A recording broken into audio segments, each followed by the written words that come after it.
we'll continue the chapter Dick Whittington and his cat. So we'll just recall the same two paragraphs and then continue with today's.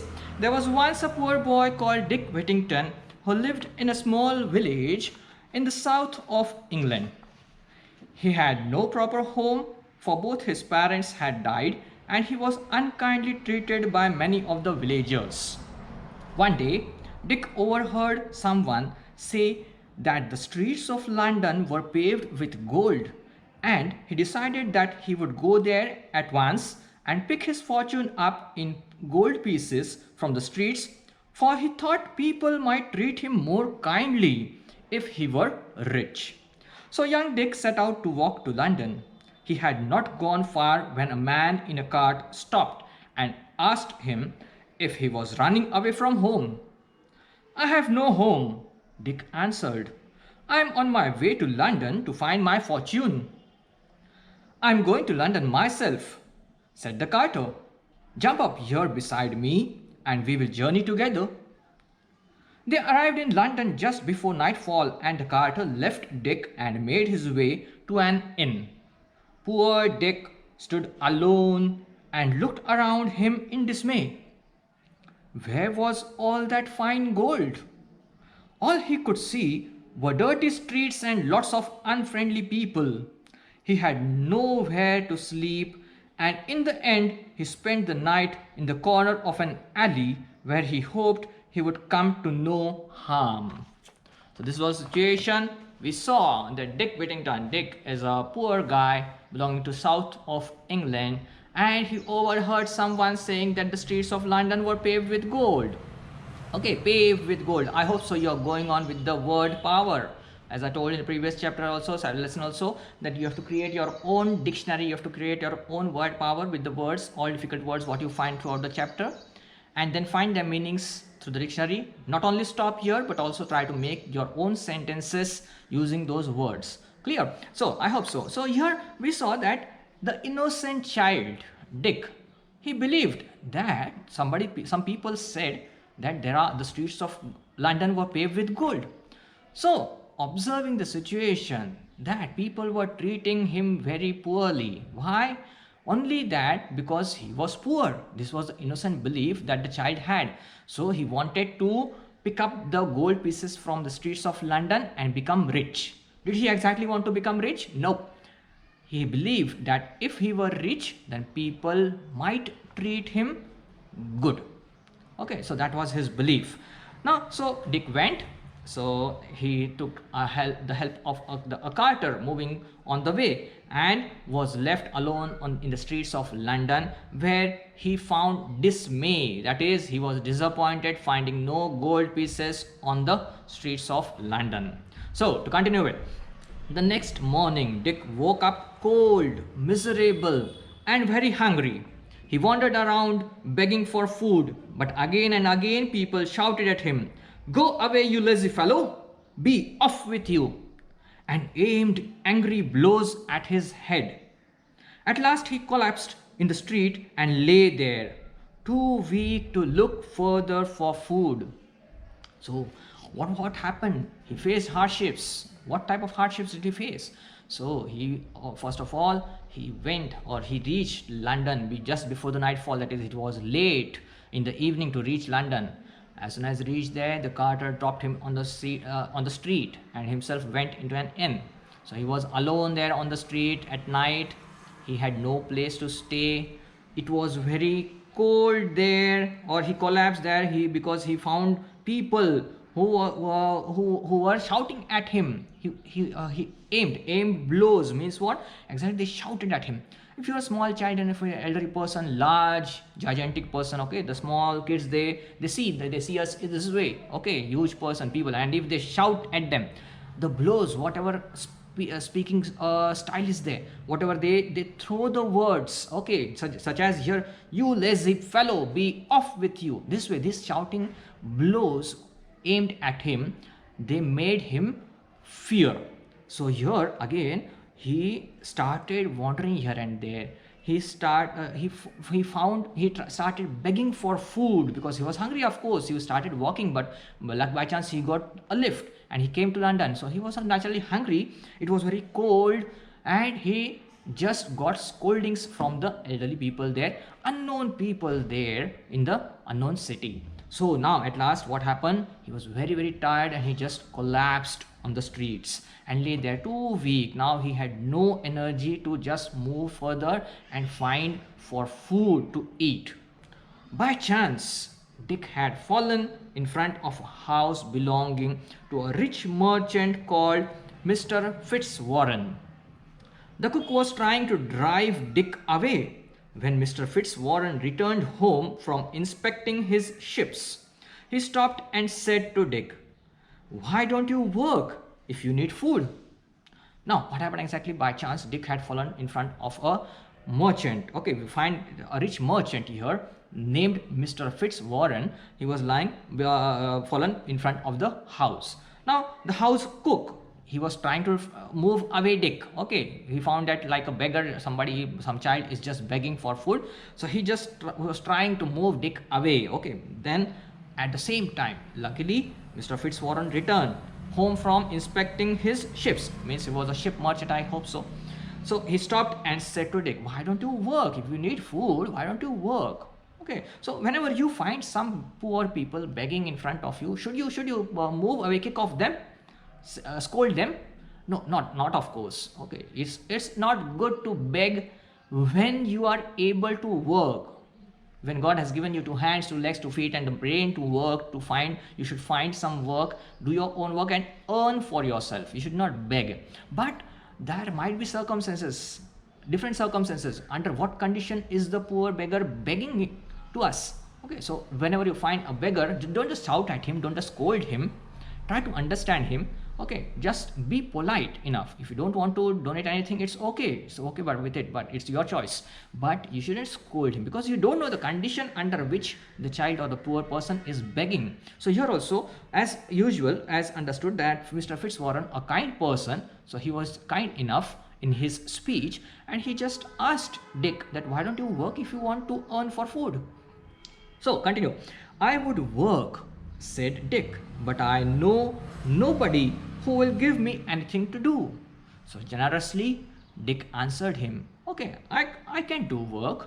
I would work if somebody offers me some work. Okay, but I don't know. I know nobody here. Okay, he is not known to any person there because he is new in the city, of course. Okay, so who will give me anything to do?" "Take him to the kitchen," Mr. Fitzwarren ordered the cook. "Feed him first and then find some work for him." So the kind-hearted man, Mr. Fitzwarren, ordered the cook to take him inside, feed him some food, and then find some work for him. So of course he was a rich merchant, rich person, so he was kind-hearted even. He gave space, he gave a living and food even to the child Dick. Okay, so here, so Dick was given a home and a living. He had a small corner of the attic to sleep in, and his job was to help the cook with all the pots and pans in the kitchen. Dick's life should have been much better than before, but he still had two difficulties to face. So see, okay, reaching to London, starting, just recall his journey from poor city in England, moving to a richer city, new place, okay, getting blows of scoldings from the people unknown there, feeling hungry and collapsing on the streets, finding Mr. Fitzwarren a kind-hearted person, giving him shelter and food. Everything is there. Still, is the exam? Are the hardships over yet? No. What happened then? So Dick was given home and living. He was given a small corner in the attic. Attic means a small place. Attic, if you know the housing systems in France or here we're talking about London, it's too the atmosphere is snowy there. There's a continuous snowfall, so there has to be sloping roofs over the houses. So these sloping roofs, whatever are there, and this is the flooring done to the living room here in between, and this space occupied here below this shelter, below this roof, this space provided with a small ventilator here, this space is known as the attic.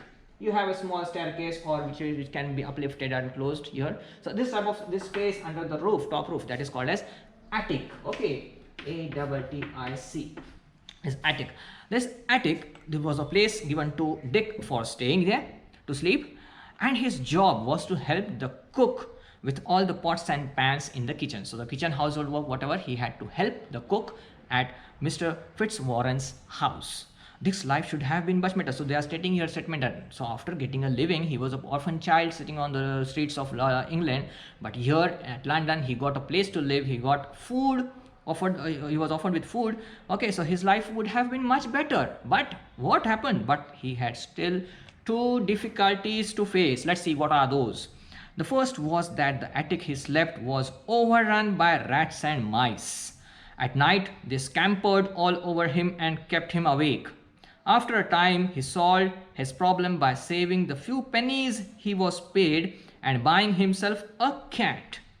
In no time at all, the cat chased away all the rats and mice, and Dick was able to sleep peacefully.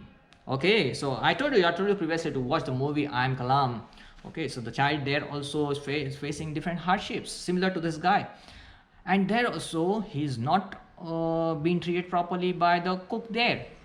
Here also Dick was not treated by the cook properly. Why? Because again he had the first difficulty was mentioned here. First difficulty what he faced, that is the attic what he slept was overrun by rats and mice. Overrun means what? The population there were only one or two rats.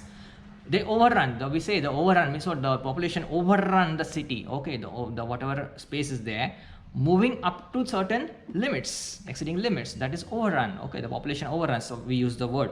So your rats and mice were too many in number, so they scampered all over, ran here and there lightly, hopping over his body. Okay, so of course if rat and mice, they are running over to our body, we cannot sleep properly. This was the first problem. So the brave child Dick found certainly a good solution for this problem. So after a time he solved this problem by saving few pennies. Pennies amount. So one penny, two a penny, hot cross buns. Do you know that?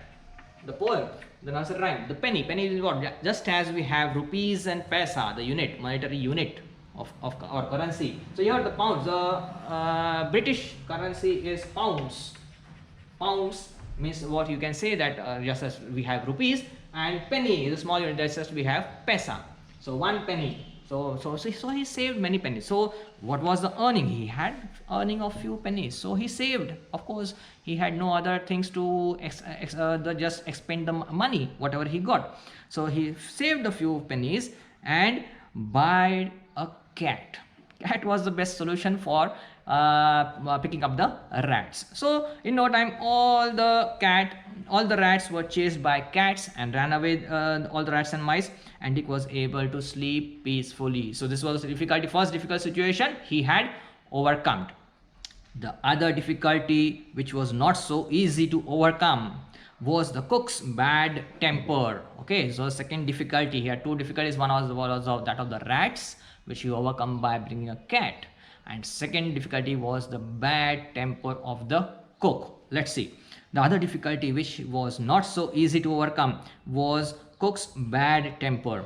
He shouted and screamed all day and would scold Dick and hit him with a wooden spoon even when he was working as hard as he could. So Dick, of course, a child, was not experienced of any work, though provided with some work to help out in the kitchen, might make some mistakes while doing the work, while handling the objects. But he tried as hard as he could. Still, the cook was short-tempered here. What we say? He was short-tempered means what? Become angry. Okay, easily.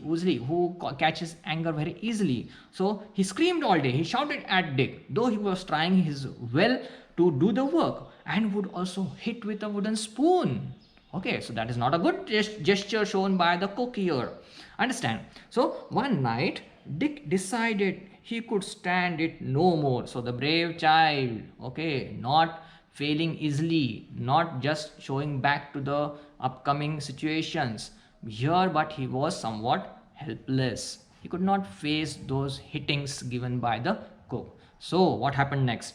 One night Dick decided he could stand it no more, bear it no more.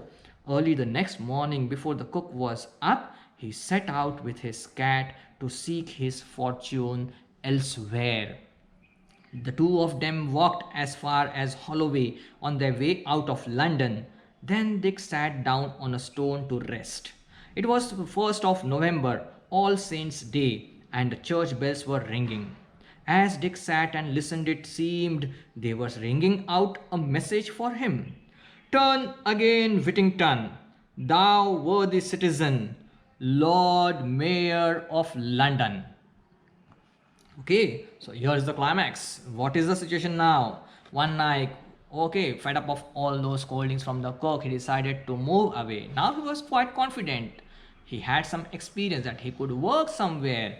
Not here, probably he could find some other job, another shelter, and so could work out something to earn money. So he wanted to seek his fortune elsewhere. So he set up out. The two sat up. Who two? The cat and Dick. So Dick was accompanied with his cat.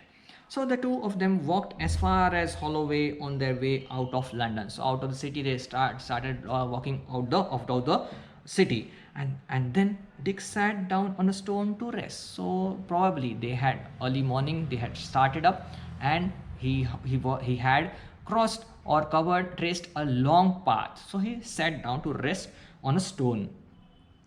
Now what was the day? It was 1st of November. 1st of November is celebrated as All Saints' Day. Okay, all the saints, such as we celebrate 25th of December as Christmas, Merry Christmas. So that way, it is celebrated as the birth of Jesus Christ. Same way, All Saints' Day is celebrated on 1st of November. All Saints' Day, and so the church bells were ringing. As Dick sat and listened, it seemed they were ringing out a message for him. So here, try to understand. Do exactly bells recite some message, give some message to you? No, not of course, not practically. So do you find birds chirping and speaking out something? Do they sing? Such as suppose a tailor bird, tweet to pretty pretty, tweet to pretty pretty. Okay, wake up, wake up, wake up. Might be the hooting of the owl. Might seem to you or sound to you like speaking something. The same way here, what are these? These are just our emotions, our feelings attached with that sound. So just the same way. What do you feel when the air brakes are just rapidly pressed in the buses, Volvo buses? What do you sound? What does it sound like? Think about it. So this way. So the bells were ringing, and Dick. What was Dick? Do you think psychologically thinking about those things? He was just imagining, he was just concentrating upon how he had lifted himself up from the England poor city and coming to new city, getting shelter there, getting to work, getting an experience of work, facing and trying to overcome the difficulties, and now also ready to accept the challenge to find or pick up his fortune in some different place. Okay, so he was brave enough, he was continuously thinking the same things, and so he was just checking himself. Also, we should have this check in our lives also, day-to-day lives. We should check whether what we have done, whatever we speak, we have done it right or wrong. We should think about it. So Dick was completely was thinking continuously about that happenings, whatever had done or whatever happened till then in his life, and he was ready to accept the challenge in the upcoming future. So he said, and the bells, he thought that the bells are ringing some message to him. What message to him? So it was Dick sat and listened. It seemed they were ringing out a message for him. He could hear, "Turn again, Whittington, thou worthy citizen, Lord Mayor of London." These were the inspiring statements what his inner heart could speak up, could give out from the ringing bells. Okay, let's continue. Till then, here, read out the content exactly. Try to understand the emotions, try to understand the psychology, what Dick was running through, was going through. And then, as usual, you have to find out your word power, create your word bank, find out the meanings from the dictionary, and go on with the making sentences using those words in your own words. Fine with it? So we'll continue the next stanza, next part of the story in the upcoming lecture. That's all for today.